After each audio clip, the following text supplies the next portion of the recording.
could have quit, could have ran away, could have stopped, could have went did something else. But we persevered, we kept going. Because we knew that we had to keep going. Can't stop now. Too close. With demonstrations going on all over the world, with people mad about everything, people demonstrating after seeing George Floyd getting strangled to death in Minneapolis, Minnesota. There have been so many protests, not just from black, from white, Asian, Hispanic, Indian, and all of the generations have been protesting against systemic racism, police terror, and the downright disgrace of the police department treating us like cattle instead of human beings. Herding us around, stepping on our necks, shooting us without provocation,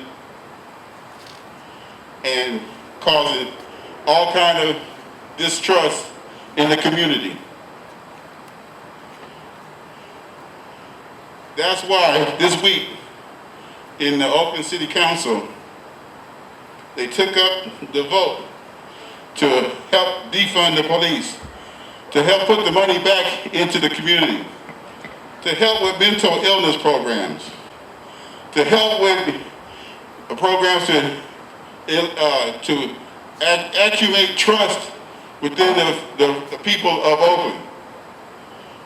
The Oakland Police Department has caused so much pain to so many individuals, including myself. You know, it's hard to believe that in 2020, we're still fighting to have our civil rights upheld. In 2020, it's still a fight, it's still a struggle. We're standing here in front of the GAP headquarters in Banana Republic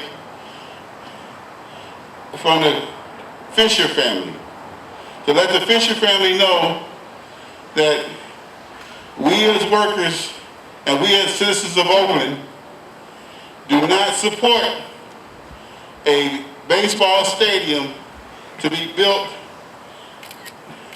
at Howard Terminal in downtown Oakland. But we do love the A's to stay right there in East Oakland, where they have a beautiful stadium. They have Amtrak, they have BART, they have roads, they have the freeway, they have the airport. They have everything they need to play at the Coliseum. What don't they have? Well, I can't think of anything, can you? They've been playing at that same Coliseum since 1966. What's wrong with it now? Did the turf go bad? Did it crumble? Did it suffer earthquake damage? No, none of that. Matter of fact, it's been enhanced. It's got better food, better beer, better liquor, better fans, younger fans who enjoy the game of baseball. So we want them to understand we love our A's, but leave them in East Oakland. We do not need them downtown Oakland. We don't need a stadium downtown Oakland like San Francisco. We don't need that. Keep your hands off our education. And quit reaching for the land that belongs to the citizens of Oakland, and continue to worry about your Banana Republic, your GAP, and the other stores. If you're worried about the city of Oakland, bring a Banana Republic in Oakland. Put an Old Navy in Oakland. Put a GAP in Oakland. There's not a single one of those stores there. But you're so concerned about Oakland. Okay? So right now, I'm going to introduce the some, but bring up my friend. He's all around shit disturber. He is the main problem of the PMA. He is the best solution of Local 10, and he's also the president of Local 10. And he has been champion of many movements around human rights and workers' rights. And with him and myself working together, we had a spectacular Juneteenth, one that went down in epic proportions. Set, I don't know how many people's heart afire. My friend and our comrade in arms, Trick Buster Willis. Greetings, comrades, siblings. Greetings from the ILWU Local 10. I'd like to first start out by sending our solidarity out to each and every one of you that showed up today to help us continue to bring awareness on basically privatization. How does that affect us? Privatizing the docks, privatizing the schools. Well, to put it in a basic form, privatizing is how billionaires set the situation up to make money for themselves, to take it from the public and to put it in private hands. Okay, so billionaires and the 1% represent privatizing. Okay, and we represent public, which we want the funds, the profits, the accessibility, and everything that has to go with public property. We want to be the ones to benefit from that situation. Not a billionaire, John Fisher, who already has all of the money he needs in the world. We are the ones struggling. We are the ones that have to organize and have to vote people in office to represent our interests so that the public land and the public school system benefits the public. That's why it's called public land, because it's supposed to benefit the public. Okay, then you got Doris Fisher, who wants to have private schools. That doesn't benefit the public, because the majority of the public can't afford to go to the private schools that the Fisher family wants to set up. The general public won't have adequate accessibility to the institutions that Doris Fisher wants to set up. And the reason I talked about both of those two things, because they're one and the same. You can see what this family is all about by the moves that they're making. Okay, now the proposed stadium in Oakland might be a different issue than the privatization of schools, but it's actually the same issue. Okay, it's the rich getting richer off of public funds. These are funds that are supposed to go to you and me and him, not to billionaires. This is a trend that's happening all across the country.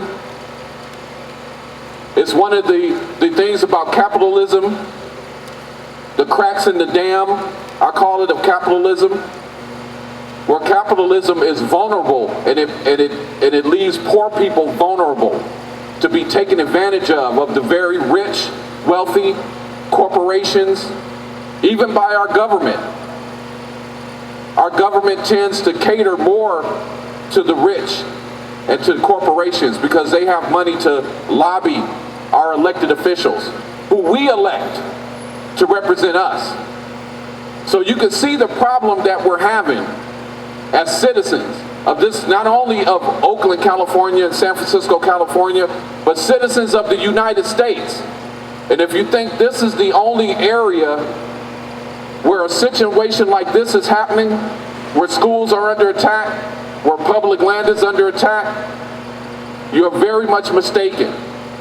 This is why it is so crucial and important for us as citizens to band together and to unite. The only power we have as poor people is to band together to be strong, to send that message, to make those votes, to vote those representatives out of office that don't cater to the public's needs. How would it benefit the city of Oakland for our elected officials to cater to John Fisher?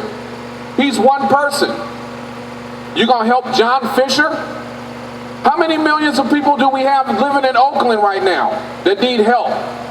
How many people do you see living under the freeway, living on the streets, living on the sidewalk, living in their cars? How many people? How many people need that handout from our government? Just to survive, just to eat, just to feed their children. Now you tell me, how does it benefit the city of Oakland to give access to 122 acres of land and another 55 acres of land to this billionaire who can already feed his family? How does it benefit the city of Oakland and its citizens to not have accessible jobs at Berth 67 and at Howard Terminal? Jobs that pay good, high union wages. Jobs that provide benefits, medical benefits. Jobs that provide the ability to take care of a family and to put a roof over a family's head. Provide shelter and clothing for your families. This is what it's all about. This is what the system is supposed to be built to do. It's not supposed to be built to do the opposite, which is to cater to the filthy rich and the greedy. So this is why demonstrations like this are very important. I'm not concerned about the size of the demonstration. We've already demonstrated what we have the ability to do. Okay, we have the ability to have small demonstrations, and we have the ability to have very huge demonstrations. Okay? We also have the ability as a collective to check out and look at every single elected official who is in favor of building this stadium, who is in favor of shutting down the public school system. We have the ability to vote their asses out of office also. And that's what our next focus should be on. We should be collaborating together, bringing as many brothers and sisters and siblings into our collective as possible, discussing and developing strategies to get these crooks out of office and out of our city. That's what we need to be doing. I want to invite each and every person here who is not currently a committee member of the Committee to Stop Police Terror and End Systemic Racism, and also to stop privatization by big business, billionaires, and the wealthy, to join our committee and to help us organize events for the future, and to also help us to develop a strategy to get rid of the crooks. Because if we don't get rid of these crooks now, before you know it, the whole Port of Oakland and San Francisco will be privatized. Then where are we going to work? I see brothers and sisters, members of Local 10 out here right now. This is why it's important for us to spread the word within our organization. Where are we going to work once these docks are privatized? And once these billionaires have the right to use that land for whatever selfish ass billionaire need that they have. Like a playground, a ballpark, that's a playground. That's for entertainment. The majority of the everyday man and woman citizen doesn't need entertainment. They need a means of survival, not entertainment. The rich and the wealthy prioritize entertainment. Poor people don't prioritize entertainment. Poor people prioritize stuff like food. and shelter. And it's time that our elected officials, who the majority puts in office, those poor people, start prioritizing the needs of the people who put them in office. That's why the ones that are in there now, the representatives that are in there now, they need to come out. Okay? I look forward to working with each and every one of you in the future. We're going to put those plans together to excavate those people out of office and put the people who will look out for our needs in office. Thank you very much for your time, brothers and sisters and siblings. Thank you. I want to bring up Barbara Shul from AFSCME 3299. She's fighting layoffs and the POA for defunding the police. Barbara Shul. Hi everyone, glad to be here to support all of you and in Newport for everybody in Oakland to keep their ports and their jobs.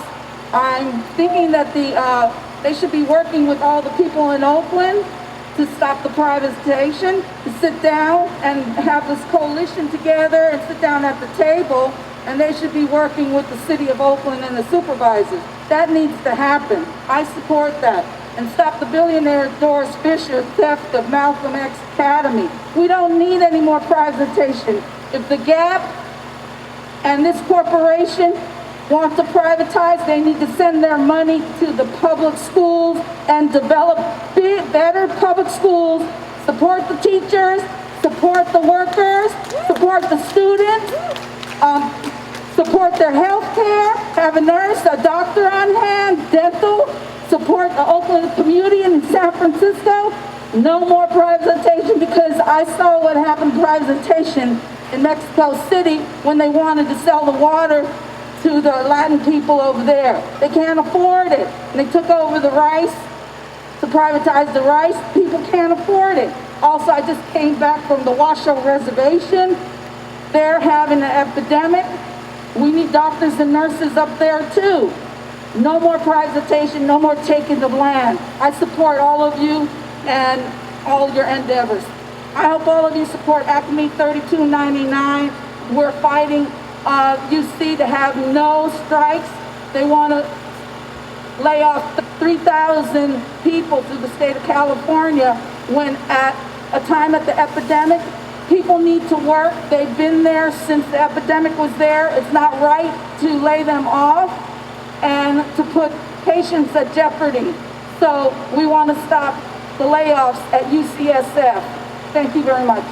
And I'm quite sure everybody understands that we need our jobs. Even in the middle of a pandemic, we still need our jobs. And I got one question to ask Mr. John Fisher.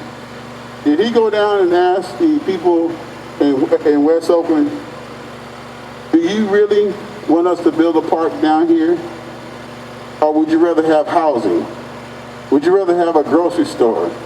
Would you rather have a barber shop? Would you rather have something that leads to the infrastructure of the city and not something that leads to the bottom of your pocket? I wonder. All right, moving right along, we're going to bring one of the most active 50-year-old men that you're ever going to find. He's got his fingers in everything when it comes to video and media. Available at a moment's notice. We want to do a press conference. We want to stop the ground. We want to raise some hell. All we got to do is say, Steve Zelser, let's do it. And he's there. We're here today in San Francisco at the billionaires family, the Fisher family. Now, for those who don't know, this building got a $13 million tax deduction to build here in San Francisco. I didn't get a tax deduction. Did you get a tax deduction? No. But the city of San Francisco gave them a $13 million tax deduction to build this building. What are they doing? Well, the last big demonstration I was here at was of garment workers in Bangladesh. because the Fisher family subcontract out to do their garments in Bangladesh, and there was a fire in Bangladesh. And over 1,000 workers died in that fire. And the garment workers here were to demand that this GAP pay for their housing and their benefits. They refused to do that. They refused to take care of the garment workers and their families who had died and injured. So we're talking about a billionaire who basically uses slave labor. That's what this is about. He wants slave labor around the world. That's what this corporation is about. And the fact of the matter is there's 75 billionaires in San Francisco. There are 170 billionaires in California. Why is anyone homeless in California? Why is anyone without health care in California? Why is anyone going hungry in California? I'll tell you why. Because these billionaires aren't paying for it. They're taking our money and they're getting tax deductions. There's more wealth in California than in most parts of the world. And people are suffering here. People who are homeless are on the streets here, suffering. Why? Why? This is a rich state. The reason is that the politicians, the Democrats and Republicans who run San Francisco and run these other communities represent these billionaires. That's why in Oakland, Senator Nancy Skinner and Ron Bonta, they passed a bill to pay taxes to build the stadium. Did they ask the ILWU about passing a tax bill to pay for a stadium? Where's our priorities in this country? Where's our priority in Oakland? Do we need a stadium in Oakland? Or do we need housing for working people? Do we need hospitals and health care? Highland Hospital, they privatized. At Highland Hospital, they can't even get decent PPE at Highland Hospital. So one of the other reasons we're here is because this family, this billionaire family who are right-wingers, who support Donald Trump, they support the Republican Party, they are the big backers of charter schools, not just here in San Francisco, in New Orleans, in Oakland, all over this country. They're putting their money in private charter schools. And what they're doing is they're using those charter schools to steal land, to grab land. They bring in a charter school, they buy that land, that public land, and then they sell it off for condos. That's what the Fisher family is doing. And right here in San Francisco, after a long effort, and Mitch will talk about it, they built the Malcom X Academy. So why is Doris Fisher suing San Francisco Unified School District through the KIPP Foundation to get more rooms, to grab more rooms at the Malcom X Academy? Why? Why would this billionaire do that? Because they don't give a damn about the black youth and children in San Francisco. It's a land grab. They want that land in Hunters Point, Bayview. It has a great view, and they want it for property development. They want it for their school. And those teachers at KIPP are non-union. They want slave labor is what they want, high turnover, and they cherry pick the students. So we are here today to tell Fisher, you are not going to get away with this. You are not going to use public land and privatize the Port of Oakland. You are not going to bust up the Malcom X Academy. We're going to stop you. And the first way of stopping you is to have these rallies and connect the dots. We have to connect the dots because who knows what the Fisher family is involved in? Who knows what they're doing? People don't know, and they keep it hidden. It's one of the reasons there isn't more media here. There was a lot of police here. That's where our tax dollars are going, for police. That's where there's a lot of money for, the police. There's always money for the police. But when it comes to homeless, we don't have any money. When it comes to kids who are hungry, we don't have any money. When it comes to people who need health care, you're off health care. The last point I want to make is the question of politics is critical because today, August 1st, millions of people have been cut off of their $600 a week payment. What does that mean for people? That has been a survival for millions of people, 30 million people. They don't have any money. They can't pay their rent. They can't take care of their kids. And the reason they can't do that is the Democrats and Republicans together are saying it's not an issue. It's not a critical issue. So we have to work to unite this country, all working people, the millions of people who are going to lose their jobs, who have lost their jobs, who have lost their health care. We need to unite, and we need to organize a political party, a workers' party, a democratic workers' party that challenges the corporations and the billionaires. These billionaires control the Democrats totally, and we have to change that, and we have to build a working class movement, and we have to work towards a general strike, because one thing that the capitalists don't want, it happened here in 1934, it happened in Oakland in 1946, is general strike shut down this city. And the capitalists were forced to negotiate. They were forced to accept a hiring hall, a union. That's the reason the ILWU won their struggle, because there was a general strike right here in San Francisco on this waterfront, on this very waterfront. There were battles here of thousands of workers against the police and the National Guard. We're going to take that same kind of action to shut this city down, to shut this country down, and say we have the power, you have the money, and we're going to get it. Thank you, brothers and sisters. That was a very, very moving speech you gave there. I really appreciate that. We all wanted to hear that because as a student of public education, I was brought up to understand one thing. If you're going to be in a private school, you're going to have a certain curriculum. And what these KIPP schools are doing, they offer a certain curriculum that does not have the same life experiences for those kids that it would have who go through a public school. And we all know that we learn from our experiences. Because if I reach to that stove and I see that the fire is burning, I know it's hot. But these KIPP schools don't teach you that, okay? So, with that saying, I'm gonna bring up Miss Mishawa from the Malcom X Academy. She's gonna talk to you about that KIPP program. First of all, I'm very honored to be here with the sisters and brothers, workers that keep our economy alive, keep our communities alive. I'd like to recognize that we're on Raimatish Ohlone territory in the land of Yalamu, and our indigenous ancestors didn't believe in privatization. Their culture was based on sharing. Land was shared and cared for future generations. And that's what we are focused on. Back in, I think it was about 1995, I moved next door to Malcom X Academy, really across the street to Northridge Co-op Homes, a housing cooperative of 300 low-income families that was the result of mostly black women and men going back to Washington, D.C. in the 70s, occupying the offices of HUD and demanding that money be freed up for former workers from the Hunters Point shipyard to have decent housing. And I want to honor their memory. They say there's an African story that ends with a person is not dead until they are forgotten.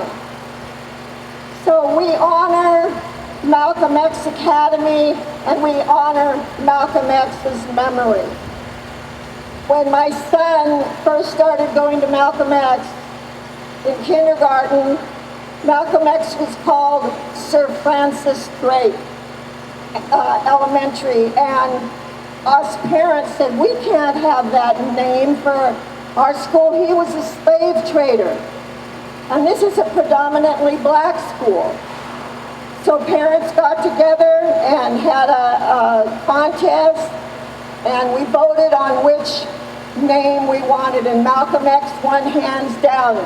We are keeping his memory alive, the work that he did.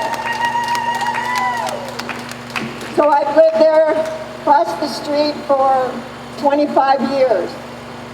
And I've seen how families struggle in our neighborhood. There's lots of poverty. The neighborhood has been neglected.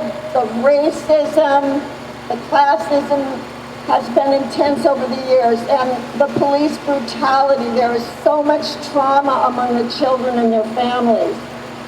And who comes into the neighborhood but KIPP Academy?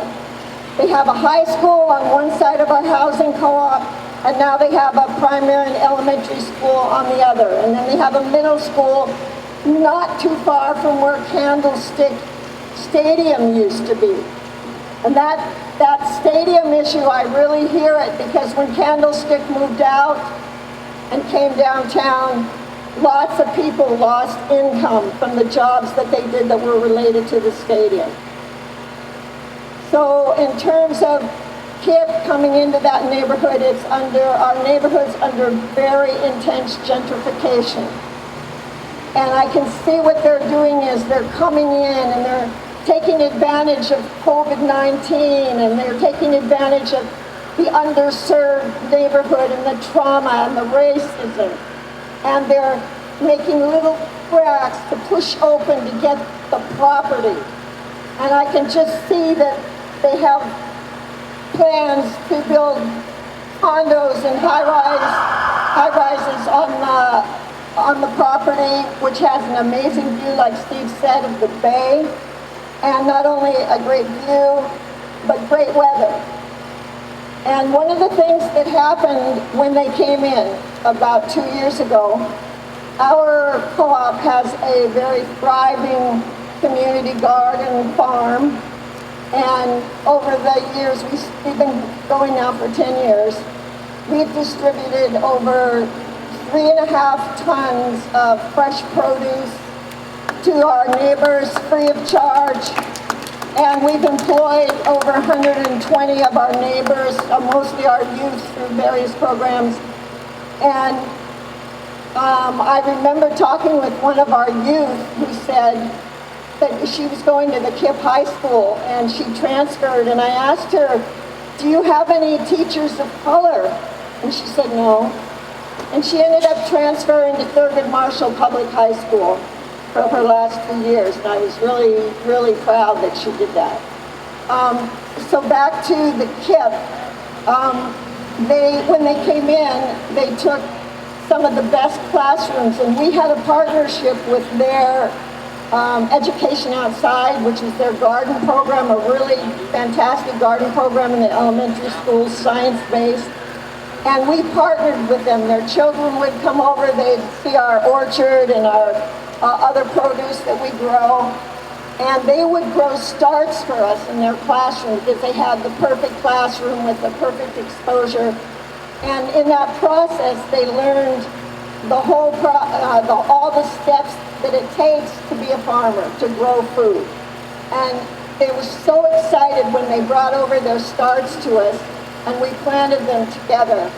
And it was one of those moments that I'll never forget, seeing some of our older youth pass out food to them that had been grown there, and then let them take their little shovels and come help plant what they brought. Well, KIPP took that room, and they also, I believe, took the computer lab.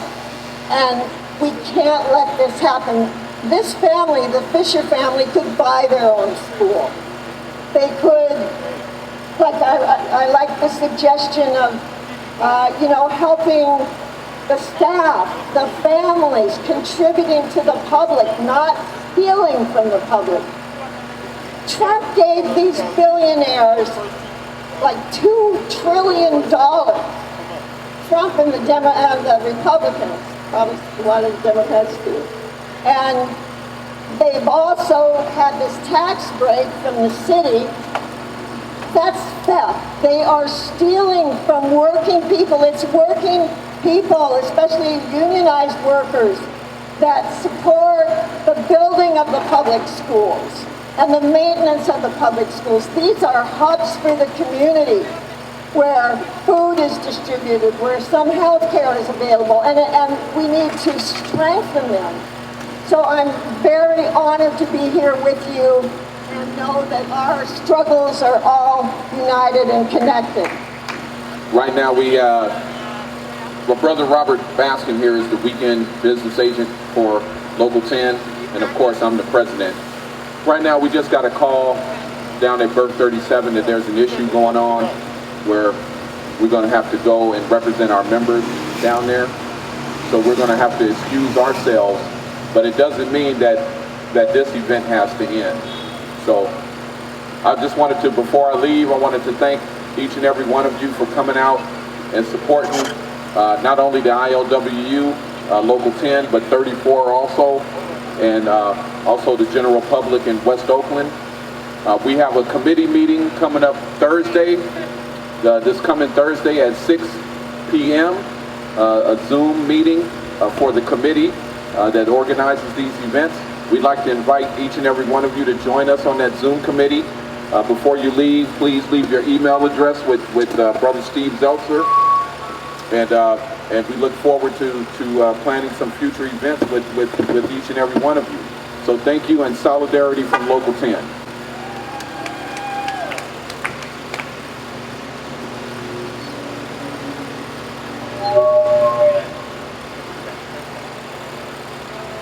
Okay, we're going to have a couple more speakers. Thank you, Trent. Thank you, Robert. Sorry you guys got to go. I need to have Rosa come up and speak. She is our representative from Answer, who has been side by side from the Mini Worker March to every event we've had. We've had the Answer Coalition step up and help us. And when my nephew got killed in Oakland, Answer was the first group to reach out to me and offer their help to organize and to bring down the racist police that shot my nephew in the back as he was running away. It's kind of hard to fear for your life when somebody is running away. I can see if he was coming towards you, but when you're running away, that seems kind of hard to disprove that you was in fear of your life. And then on top of that, that same police still was in the police department. Okay. Ms. Rosa Pergams. John Fisher plans to build a massive stadium and thousands of luxury housing units on top of the Port of Oakland. Billionaires are willing to compromise living wage union jobs at the port in order to build expensive homes most of us could not afford to live in. If the proposed stadium and luxury housing is built at the Port of Oakland, the price of everything around them will increase. At accelerated rates, West Oakland residents will be forced out of their homes to make way for people who can afford to pay more for housing. The ultra-rich will become even wealthier at our expense. The Fisher family got their billions of dollars through the exploitation of our communities, through luxury housing developments that decimate communities, through high rents and private property rights backed by police terror, through the exploitation of workers at the GAP, whose cashiers take home a completely inadequate national average of $10.17 an hour. Boom! Through the privatization of our schools, which is an attack on our teachers' unions and public education system. The Fisher's billions were generated by workers like us, then stolen and hoarded by the Fisher family. It's clear that the Fisher families, founders of GAP Inc. and owners of the Oakland A's, considers themselves becoming even richer to be more important than the homes, jobs, and schools that our community relies on. The Fishers are more concerned about money than the lives and safety of people. But the growth and learning of a single student or the home of a single family in West Oakland is worth far more than all of the Fisher family's wealth. Billionaires who prioritize their own profits aim to control the future of our communities. But we have the right to control our own communities. We are worth fighting for, so we must be the ones to continue this fight. Thank you. Next one we're going to have come up here is Courtney from No Justice Under Capitalism. Courtney. Thank you so much for the opportunity to speak today. I'm going to make it brief. First of all, well done on this rally. Well done on Juneteenth. That was an amazing day. My name's Courtney. I'm from No Justice Under Capitalism. Capitalism being the engine of all inequities. We are focused on addressing the state's criminal negligence in the spread of COVID in California prisons and jails. We stand in solidarity against efforts to privatize the port. All of these systems of structural oppression are working together. As the wealth gap widens, the poor become poorer, the rich become richer. The prison for profit industry is making money on the exploitation of working class people, on the working poor, and unhoused people. We must stand up to them and hold them accountable for this. No state execution by COVID-19. Gavin Newsom signed an executive order in March 2019, putting a moratorium on the death penalty in the state of California, but they're murdering people in prisons through their complete state failure in mitigating the spread of coronavirus in prisons and jails across the state. These are our loved ones, fathers, mothers, sisters, brothers, dying. And as Trent said, this is about survival. This is about survival. This is about black and brown bodies having jobs. This is about the survival of people. And it is truly in the prison system and jail system right now, truly life or death. It is about survival. It is about survival by people that have been oppressed for centuries in this country.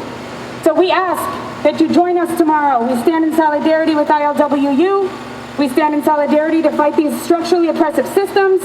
And we invite you to join us tomorrow at 12 o'clock at the Larkspur Ferry Terminal. We will be marching along with system-impacted families up Sir Francis Drake, 0.9 miles to the west gate of San Quentin.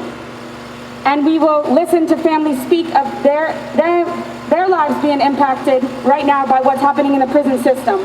And together we can make change.